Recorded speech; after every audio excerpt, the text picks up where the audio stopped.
Speaking of young men, ladies and gentlemen, the Secretary of State of the state of Louisiana, Mr. Tom Schedler, is back. We call him the Shetty. Mr. Tom, how are you today? Thank you for joining us. I'm good. Man, that pumps me up, young man.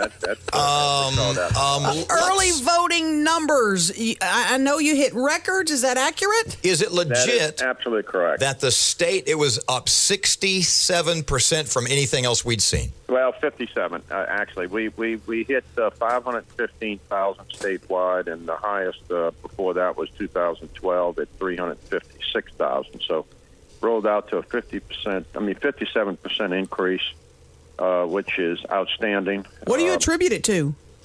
Well, I mean, this is just me. There's no scientific data behind this. I think that one, it exhibits that anger and angst amongst the voters across the country, and certainly here in Louisiana, no matter what party you're for with. I think the weather attributed to it, great weather, the entire early voting week. And then keep in mind it's a Tuesday election work day, so some people may have just wanted to get that out of the way. But no matter what the reason, it was certainly startling to us, because I know we all heard a month out, 3 weeks out, that I'm not going to vote at all, or I don't know what I'm going to do. So we were tempered and didn't know what to expect, but it certainly was very enthusiastic vote, and the lines were long.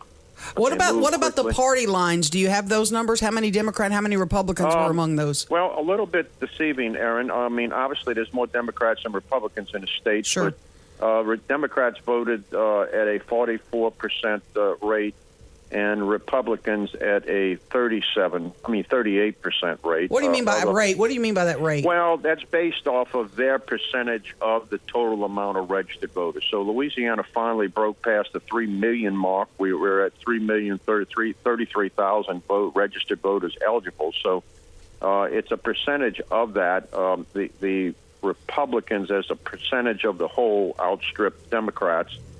Your white vote was at 69.6. Your African-American vote was at 26.6. Women voted, a female, at a 57% clip, which is excellent. And you have to factor in, as we know, one of the at least one of the candidates, one of the hits against him from the opponent is the women issue. You got to wonder how that factors in. And then when you look at the African-American vote was down.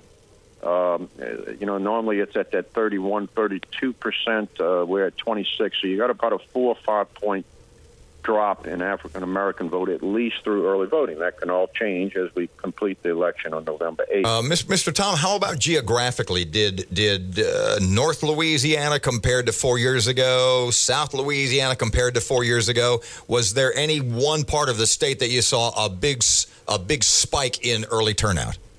No, I can't say that. I mean, of course, your larger jurisdictions, the Caddos, the Jeffersons, the East Baton Rouge, the Orleans, the St. Tammany, those are all your traditional large turnouts. To give you an example, let's see, Bossier was 11,600, and Caddo was 15,284. So between the two parishes, right at close to 27,000 voters. Okay, we have 3 million voters statewide. What is your prediction for Tuesday? Are we going to top the 70% mark? I think we could, Erin, but I want to temper it a little bit, because 98% of those who have already voted, when you analyze it, are chronic or people that vote normally. So, when I first saw those numbers, I went, wow, this could be unbelievable. But then when you start getting into the weeds with that statistic, you temper it a little bit. So when you look at 208 at 68.4, I believe, and 69. I mean, in 2012 at 69 and some points. I'm going to say 70. We certainly should hit the 68, 69, but I'm saying we could hit the 70, maybe break at 71, but I really wouldn't want to go any higher. I like that term, Mr. Tom, chronic voter. I would describe myself as a chronic voter. Me too. Now, since we've got about a minute and a half or a little more here, it's time for Erin to ask you the really important, hard-hitting, deep digging question that's been on her mind. You got your big boy britches on? For about a month now. I'm ready for you, Erin. Stand by. Here she comes. I want to take a selfie in the voting booth. Can I do that? Yes, you can. Yes, you can. I'm not in love with them, but yes, you can. There's nothing illegal with it. You know, we try to be respectful of that, but I mean, if it gets somebody ridiculous that's in there, they will ask you to please rush it up, or do you need assistance? And it's not a steadfast issue, but it is 3 minutes. But we don't put a hook on you and pull you out of there. Mr. Tom, there was the guy over in Texas, I think it was Texas, that was arrested for wearing the "I'm one of the deplorables." It was a deplorables T-shirt, and I'm thinking, you know, that could be construed as on-site campaigning.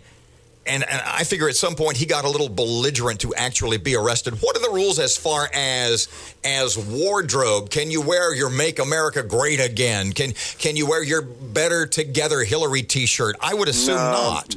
No, you can't. And, you know, it gets into a gray area when you get into slogans. But certainly there's a 600-foot halo around a precinct of no campaigning, no intimidation. It should be a free zone that people do not feel that they're subjected to that. And, of course, when you get into slogans and, you know, that's a call shot by the commissioner in charge, but I would probably say that would be considered a campaign.